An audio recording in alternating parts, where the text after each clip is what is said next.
much to the wealth of information I've heard today from some very esteemed colleagues. So I'm going to try and take a bit of a different take on this. I'm going to also support the idea that, it's the end of the day, it's after lunch, we want to try and get a bit more participation going on. So just very quickly, who am I? I work in Emirates Nuclear Energy Corporation. It's the only nuclear energy corporation in the region, I think. I just want to quickly know, do people know that there's a nuclear energy corporation in the UAE? Some show of hands, everybody? All right, good, our PR is working. Okay, so I do a lot of transformation work, and that's a lot of understanding vision, translating that into execution, finding out where things aren't working, creating new operating models, etc.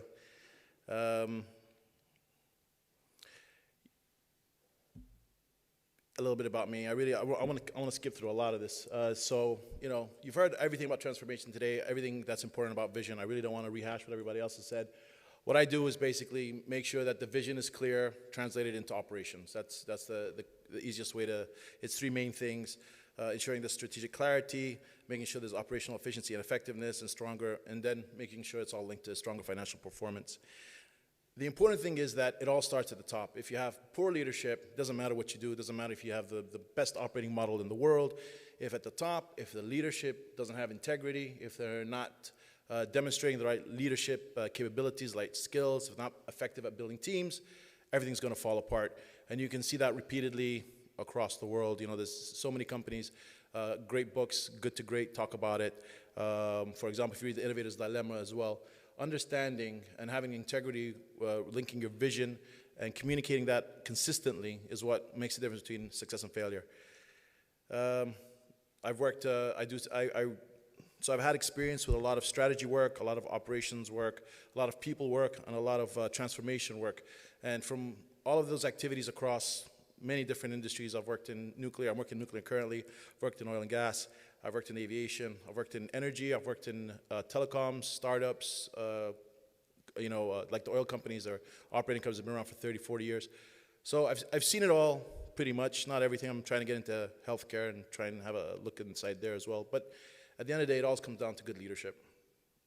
Okay, so this was my agenda. I'm going to go through it quickly, defining leadership. Many people have done it today, talking about market and how leadership impacts the successfulness of organizations. What is it that makes leaders great? The pixie dust. Everyone's trying to define it, and I think that it's a concept that gets defined from many different angles. So you'll hear many different expressions of the same basic concept. And then the important thing I want to get to for today is this personal leadership philosophy, which is how do you wake up in the morning understanding what your personal leadership philosophy is, and starting your day with a baseline every day, and understanding how to remain consistent with that through the course of your actions every day, and how you communicate that to other people. The important thing with leadership is it can't be reactive. You can't just say, put me in the situation and I'm going to lead. You have to come ready to lead. You have to come with an idea. Who are you? What do you represent? I'm going through the slides here a bit because I just want to get to that quickly. Anyway, weak leadership and how it, there's a lot of studies on this. If you look at the difference between good leadership and weak leadership, the statistics are, very clear. I love that statistic I heard earlier today about, what was it with the love stuff? What was it, 1,000?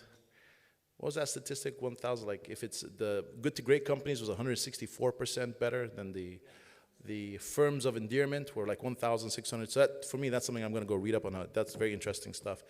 So my statistics, they pale in comparison to 1,600. That's a huge percentage gain.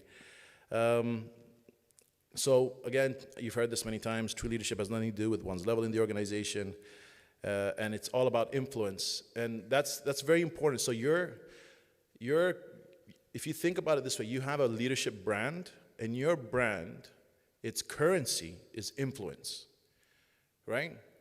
Your brand as a leader is how much you can influence the way things progress, and some of that influence can be positional authority based upon where you sit in the organization, but a lot of it could be by what people are willing to listen to you influence. And if you look at Maxwell's 5 levels of leadership, the most important thing is that people believe in you as for your values. But we'll move on anyway. So what difference between managers and leaders? I like this quote: managers light a fire under you, leaders light a fire inside you. They inspire you. A great leader. So if we think about, I always use the Prophet Saleh as a great leader for us, the great leader, because he passed away over 1,500 years ago, but his values are still the Sunnah. They still continue with us. The values are what we try to practice day to day. And if you look at all the great leaders, like for example, recent leaders, Martin Luther King or Gandhi or Nelson Mandela or Sheikh Zayed, they all, you don't ask what did they do. You don't say what did this guy achieve. You say what did he stand for. And that's the essence of having integrity in your leadership capabilities. So another definition of leadership: managers are people who do things right, and leaders are people who do the right things. I've heard that as a definition of efficiency versus effectiveness as well. Efficiency is doing things right, and effectiveness is doing the right things. And when you come to modeling your personal values, you've got to have purpose. You've got to explain why you're doing this. So for Emiratis, it's very clear we love our nation. We're trying to build a great future for our children.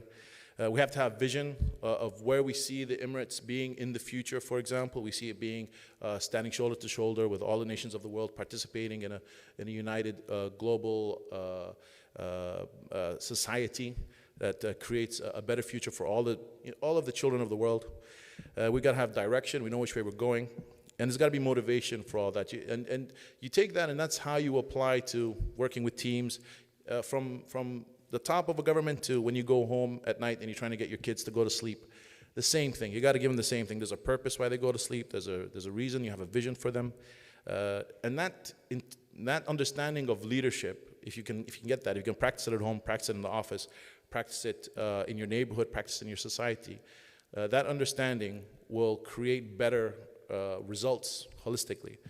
Unfortunately, there's no shortcuts for this. There's no, for leadership, it's plan, do, check, act. It's continuous Deming cycle. It's continuous waking up in the beginning saying, okay, how am I gonna participate in my society as a leader? Planning to do it, reflecting at the end of the day, have I done a good job? Was I consistent? And then putting things in place to improve your performance. Again, this is more statistics about good leadership and how you can engage your workforce. It's all just to support the idea that it's worth putting investment in. But it's also for you guys to realize that the people who make decisions and investments of leadership development, they realize that this contributes to the bottom line. It's not, I also heard, several times we try to make it harder than it actually is. Like, okay, yes, it does contribute to the bottom line, but it needs to be recognized that there's a lot of soft to it. And that soft thing does create value. Again, I've done many projects, and I can tell you that it's never, success is 100%. Here it says 85%, but I have not seen a project where there was poor leadership and we accomplished what we meant to accomplish. I've never seen it. I think maybe these are like the flukes where 15% don't need the great leadership. Where do we find our future? So again, I'm going to move through this quickly. But the important thing with this slide is to understand that organizations are looking for leaders, right? So all the time, organizations are going to be looking for leaders. And they're going to ask, where do we find our future leaders? Is it internal versus external? Evaluating the capabilities and talent management. There's a whole bunch of processes related to 9-box and succession management that relates to trying to find where the leadership is in an organization. Organizations spend a lot of money on this. How do we identify leadership potential? How do we measure it? Again, stuff like the 9-box, et cetera. And how can we best prepare for the future? These are things that your organizations will invest in. So if you demonstrate good leadership, you are ripe for future investment. I'm going to move through this. Again, I'm going to move through this. So performance and potential. High performers are not always high potentials, but high potentials are mostly high performers. how you can find them. How do we know who is the best suited to lead? You try and build systems around this, but you'll objectively evaluating leadership potential, utilizing global scope and scale to accurately identify the individuals who can lead within your organization, investing in the right individuals, measuring the 7 key signposts of leadership potential so you can invest in the right talent and target the right areas of development, taking decisive action, allowing organizations to assess leadership potential for a particular level. I'm going to move through this again. I'm moving through this because it's the end of the day. So, I'm moving past it. Moving past it. Okay, here. This is where I wanted to land. Okay, this is the important part. So, qualities found in successful leaders. All right, so I'm going to put these up here, and if you look at these qualities that we would describe successful leaders as having, as demonstrating, and I mean real successful leaders. How many? Just reflect on them yourselves. So this is what I do. I look at these things, and I'm very honest with myself, and I say, in my decision making, in my interactions with people around me, do I demonstrate these qualities consistently? I reflect on a day-to-day basis. What did I do today? How did I interact with people? And did I demonstrate these qualities consistently? If you don't demonstrate these qualities consistently, if you don't find opportunities to demonstrate them, then you're not communicating that you are a value-based leader. You're not, at the top of the pyramid of Maxwell's 5 leaders of leadership. Integrity, are you fair? Are you optimistic? Are you self-confident? Are you an effective listener? Do you set clear goals? Are you a good communicator? And each one of these is a skill that takes time to develop. You're not going to magically be good at this. You're not. I mean, I'm not good at all of these. I might not be good at any of them, but I try. I try really hard. I try to be fair. I try to be optimistic. I try to be compassionate. I try to be genuine. Reflect on that just for a second. Then, what are the worst leaders? Right? So think about this. Think about all the people you don't like working for. Think about the people you would not follow. And think about these qualities. And I bet you could label each one of those people with one of these qualities. You can say, yeah, I won't follow that person. The important thing, and I'll say this later again, is that when you're trying to model good leadership, you start by thinking, who would you follow? Who would I follow? Who's going to be the guy I would just follow, whether they're there or not there? In their absence, if a good CEO will be able to meet with his organization 4 times a year, 2 times a year, say the right things, walk away, and the rest of the organization will just hum along because they all know what he wanted. They all know what was expected, and they all believed in it. And everyone in that organization felt part of it, and they felt that they contributed to it, and they knew that they were in the right place. Okay, so this is where I want to get to. This is a little exercise just to kind of make us a bit more, make it a bit more participative. You all have a piece of paper in front of you, I imagine. And just for a minute, just try and come up with what we call a leadership statement. In it, you kind of want to reflect. I'll show you a sample in a second. So, who are you? What do you stand for and believe in? Where do you want to take us as an organization or as a group? Why you? Why you in particular stand out? What qualifies you for this job? What makes you think you can do this? What changes are you planning to make? So coherent leadership philosophy guides actions that are consistent with a set of values and principles and result in predictable behavior. 2 characteristics that followers expect from the leaders. Consistency and predictability create 2 important byproducts, credibility and trust. So what does that look like? So what does a personal leadership philosophy look like? So this is a sample. So if we look at I lead by, I am a leader who believes in service, purpose, and strategy. So you could believe in different things. You could be a leader who says, I believe in the bottom line, profitability, and serving my stakeholders. Okay, fine. At least now we know. In some businesses, that makes sense. If you're in a sales-driven organization that is about, maximizing returns for, if you're an investment house, for example, that could be your philosophy. But if you worked in healthcare, that will not necessarily be the right type of philosophy. You're not going to get doctors and people who came to healthcare to help people to follow you with that. What are my values? I'm a leader who believes in values. So what values do you believe in? We saw a list of different types of values, and in different situations, you're going to have to communicate different ones. Now, you're going to consistently have to demonstrate all of them, but in your communication, you need to highlight what is relevant to this particular situation that we're in. For example, now a lot of strategy comes from the military. I don't think that militarily the number one value that they'll communicate is compassion. That's not necessarily, it's going to be more about winning, taking ground, not losing people, et cetera, et cetera. How do I interact? So I'm a leader who believes in open communication. You might be a leader who believes in different things, and you need to communicate that as well. And then what I expect, I'm a leader who believes in team action, learning, winning, be part of the solution, not part of the problem. It's not enough to simply identify problems, et cetera, et cetera. All right, so what I was hoping we could do for a few minutes, everyone just reflect on that. I know I went through the first part very quick, but you basically heard it like 10 times today. So, and then what I was thinking is we could have different people, if they would like to, share their little philosophy statements, and we just went around, and that would be a bit more participative.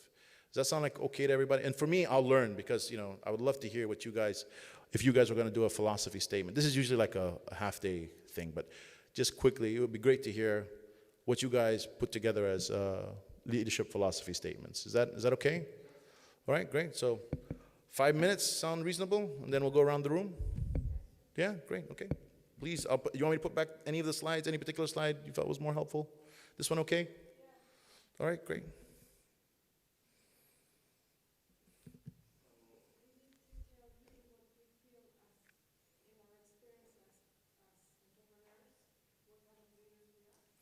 So each person individually writes a little philosophy. So this is a sample of a philosophy. This is a philosophy here.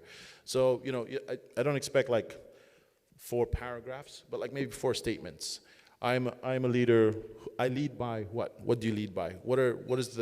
How do you lead? What are your tools for leadership? My values. What are your values? My values are A, B, C, D. And then we'll go around and we'll see how people interpret that and what we get back from the group.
Give it another minute.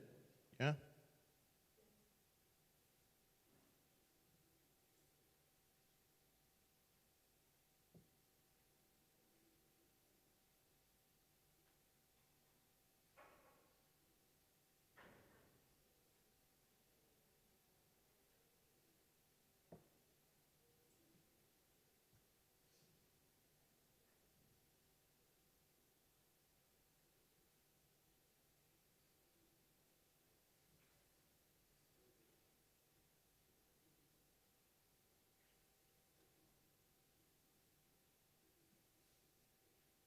All right, cool. Okay, so who would like to start by sharing? Okay. Oh. Thank you very much. I really appreciate this. I can tell you have so many things to do. And you're still giving us this time. This is very, very constructive. Thank you very much. Hello, I'm Gloria. I am the founder of Happiness Resort in Mexico. So I'm thinking about my people there while I'm answering this. I lead by allowing heart to listen to the greatness of those in front of me, whether it's staff, customers, or past buyers. I am convinced that God only makes perfection, and you and I are perfect. All of us are. My values are the same that Mother Nature teaches, which are, we are perfect creations of Source. We operate in teamwork, excellence, reliability, natural expertise. Here it goes, where do you know what your talents are? You will know when you're connected with Source, and you know the orchid is so beautiful. So is the snake. So is the microbe. So are you and so am I. So we all have a natural expertise. Are you listening to it? And transparency and in wonder. I believe everybody's absolutely wonderful. Even me, you know? Just observe what keeps all our body organs working in harmony and synchronicity. It's absolute trust. My heart knows what to do, doesn't have any doubt. So does my liver. So does my blood cells. Amazing we. How do I interact? By listening to the greatness of others with my heart, knowing they are great creators of Source, they are creations of Source, and they always can, because we always, always, always can. I'm inspired by them. And what do I expect? Nothing more than the natural consequence of applied trust. Because when you apply trust, then trust is applied to you. And the consequence is growth in the together we are better. Thank you. Thank you. That was excellent. So immediately now, I understand what kind of leader you would be. And if you stood up in front of me and said that, I'd be like, okay, I know what to predict, how this person should behave. And I'm more endeared. I feel, oh, you know what? I understand this person. Who else would like to share their leadership philosophy? I strive to be the best leader I can be. And I want to be someone that leads by example, because I believe this is very important. I listen deeply, I empathize, and keep an open mind. I encourage openness and different points of view among my employees. I strongly believe that the results of the sum are far greater than the individual parts. I want my employees to respect me and see me as a role model and someone whose door is always open for them, not just their manager or just another executive figure.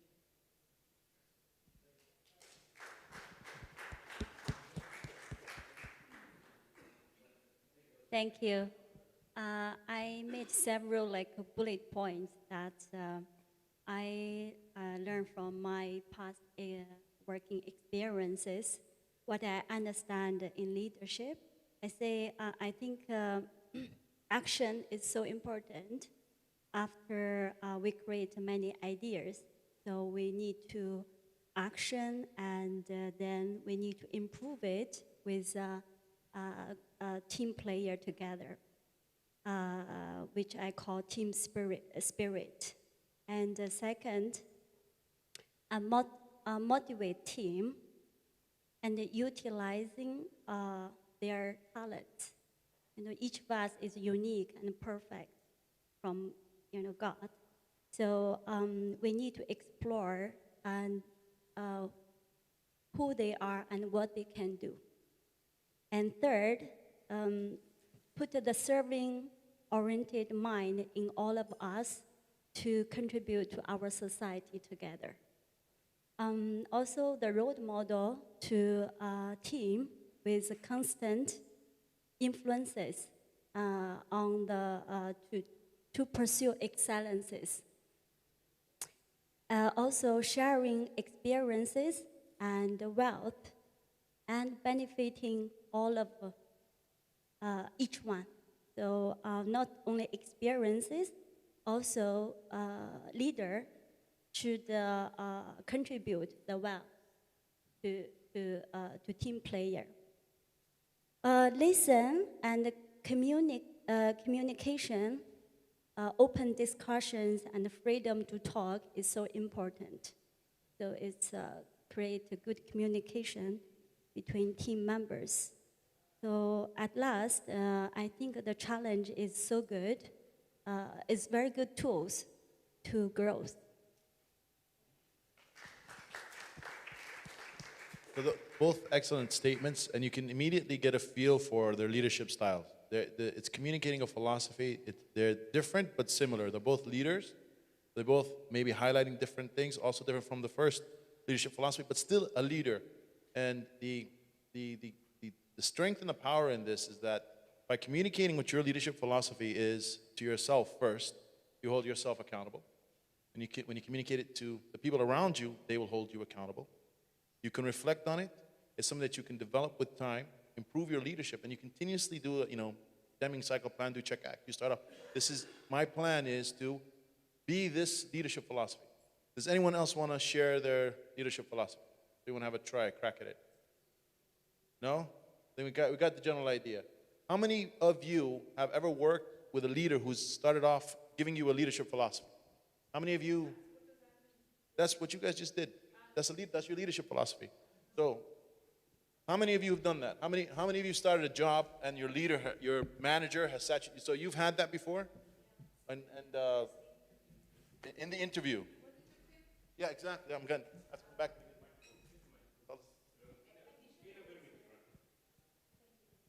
Initially, I was a little bit surprised, but then I thought it's a very interesting perspective to get to know someone who you're interested in hiring.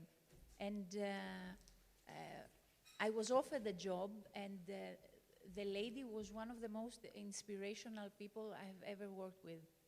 So, yeah.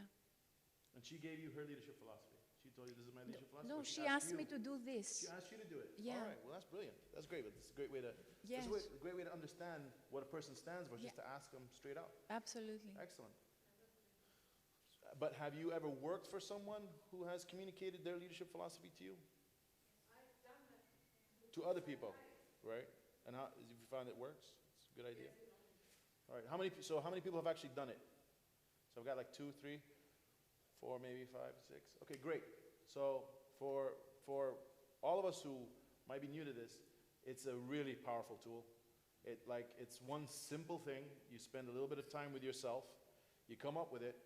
And it creates a glue that holds you accountable to your team and holds your team accountable to you.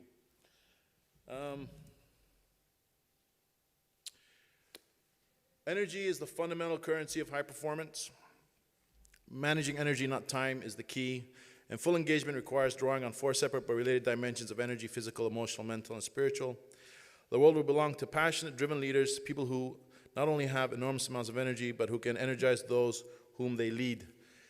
This is a discretionary effort, and tapping into that discretionary effort, using inspiration, creating that relationship with your teams is what will make you rise to the top.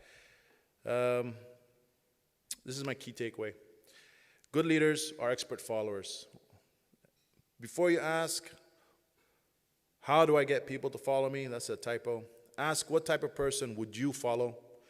What would they represent, the person that you follow? How would they present themselves, and how would they speak to you? And then be that person. And that's it. Thank you very much for your time. Thank you for participating. I don't know if you want to take questions. I think we're done. Any questions? Awesome. I think it's the end of the day as well. I think my esteemed colleagues before me have answered most of them. Sir, your organization, I think, very sensitive organization, I think, compared to other. So my question is, what are the factors which influence the style of leadership in relation to your organization? Sorry, can you repeat that again? Sorry. What are the factors that influence? Factors which influence the style of leadership. The style of leadership? Because we have been talking about this leadership styles, you know. Yeah. So we have not touched these styles, you know. Yeah. So my question is, what are the factors which influence the style of leadership in relation to your organization? Right. Okay. So yes, I think on the agenda, that was the communicated topic. It was going to be styles of leadership. I kind of reformatted it to be more about the recipe, because I'm just a bit more passionate about this, and I feel that a lot of people talk about styles of leadership. But what factors affect the style of leadership? So it's going to be situational, isn't it? A lot of it's going to be situational. A lot of the time, when they talk about leadership styles, it's like one of my least favorite topics, or let's say concepts. The idea that there's situational leadership or situational management. That sometimes you have to be directive, sometimes you have to be authoritative, sometimes you have to be consensus building. Yes, you do, depending on the situation. If you have a time constraint and you have, you've got to make a decision and you're the only decision maker and people have to live with it, you'll be more directive. If you're going to be, if it's a creative problem solving situation and you're not the SME in it, and that you're going to need to involve some change management and get people bought in with you, then it's going to be more consensus building, more consensual. These are all styles and methods that you can, there's lots of reading on it, and you can, there's a wealth of information on it, and how to pick, how to behave in a particular situation, and what skill set to use based on the situation. But effectively, really honestly, like the truth of the matter is, if you can do the value-based leadership, and if you can really, really practice that, and if you can be really honest with yourself about what your skills are and what your skills aren't, then things kind of will solve themselves. I know that sounds crazy. It's like, but if you think about the greatest leaders of all time, they're kind of removed from execution. They're quite a bit further away from execution. They're kind of just inspirational. They kind of continuously reflect the values and the ideas that their people believe in. You see what I'm saying? And that, if you start working on that early, if you start working on how do I ensure my behavior is consistent with my values and consistent with my vision, then the situational stuff kind of takes care of itself. It sounds, airy-fairy, but I've done this several times. I've created clear lines of demarcation between execution and leadership. And it takes a little bit of time, but with perseverance, and it doesn't take like years. It takes a few months. Pretty much every team I've worked with can reach to this level of self-empowered accountability, where they come back to you and say, look, we've done this, and these are the reasons that we've done it, and you just kind of reflect with them, say, yeah, okay, that was a great idea, maybe we could have done it better. Sometimes they do it even better than you could have expected. You see what I'm saying? I'm trying to move away from the leadership skills that are situational. What about this government legislation? Sorry? Is it government legislation is not a factor? Government legislation. Whose participation? Government legislation. Oh, what about government legislation? What's your question exactly? What about government legislation? Is it not a factor, sir? Is it not the? Yeah, leadership styles, related to these leadership styles. About leadership styles. What about government legislation? Yeah. How does it relate to leadership styles? Yeah, not related. Okay, so if you work in the government, what kind of leadership style you should employ? That's why I'm just pointing out about this organization, no. I'm sorry, I can't hear you. You are working in nuclear, this thing, energy corporation. Yeah, I work for So that's INEC. why I'm just touching this thing, is government legislation also. This is one of the factors, I think. Is Am I right? government relationships one of the factors? Am I right? I'm sorry, I can't understand the question. Yeah, yeah. The leadership styles over there, are they different or are they Different from who? different from the private sector or, something of that? Yeah. So yeah, okay, what do you mean by leadership? But okay, so let's quantify what do you mean by leadership here. I talk about managerial, because a lot of people use the word management and leadership interchangeably. So let's talk about the government sector. If you want to talk about the government sector in the UAE. So we have and I'm not the CEO of ENIC, right? Just in case. I'm not the actual CEO. I don't run ENIC. I work in the support services. I'm a director of support services. But the way that the UAE government works is that there's a strategy, a national strategy, and then each emirate has its own strategy, and it gets cascaded through General Secretariat and then to the different departments, and different departments have work to do, and then it gets executed. And so the leadership style in Abu Dhabi government is very, very related to the leadership style of the natural inhabitants of Abu Dhabi. You see what I'm saying? So, for example, and you can, if you want to know more about this, you can check out. Do you know Geert Hofstede? Have you Geert Hofstede? Geert Hofstede. If you go on to Geert Hofstede, he has something called the cultural. What's it called? And cultural dimensions. Okay, Geert Hofstede. Look it up. So it talks about 5 main dimensions that affect like the cultures within different organizations, with different countries. So you have, for example, whether they're long-term thinking or short-term thinking, whether they are individualistic versus the opposite of individualistic, which is, I think, what's the opposite of individualistic? Whatever the word is. So there's 5 dimensions, whether they are masculine or feminine. There's 5 dimensions. And if you look at that, you'll find that the UAE's culture fits into a long-term thinking, common, so the opposite of individualistic. They are a bit in the middle when it comes to masculine versus feminine. And that culture then, a power distance index, which is how much the lower levels can challenge the upper levels.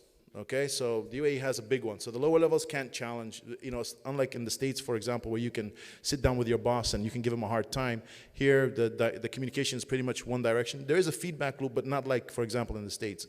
So based upon that culture, you'll find that the government culture is similar. So you'll have to have a leadership style that fits within that culture. So, for example, you can't, in a meeting, you do not challenge people outright, because that's not how you do it. You don't, if you have a big meeting, big important people, you can't challenge them. In the States, that's fine. You watch, or in Britain, you watch the Houses of Parliament, and you have the Prime Minister and the Shadow Prime Minister, and they're giving it all this, right? If you can't do that here, you can't do that. That's not in the culture here. So when it comes to leadership style in the government, that's more relevant. The actual culture within the country, I find. Any other questions?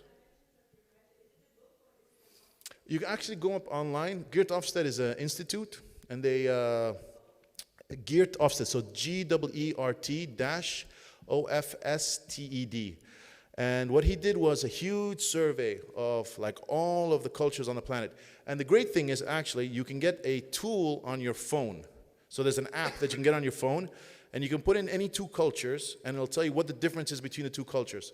So if you have to get involved in negotiations, or if you have to work in multicultural teams, and you have like a couple of people in your team from different cultures that you haven't worked with before, or if there's clashes, you can use this tool to kind of get a good idea of what the differences are in the cultures. And then once you know, it's easier. And it's 5 dimensions. I don't know if you guys have read, there's a couple of books on this. God, I can't think of any right now. But because we come from a safety culture, we do a lot of studies on this stuff. If I can think of any, I'll say them later. I wasn't planning on talking about that today, so don't have it at the top of my mind. Any other questions? No? All right, brilliant. Thank you.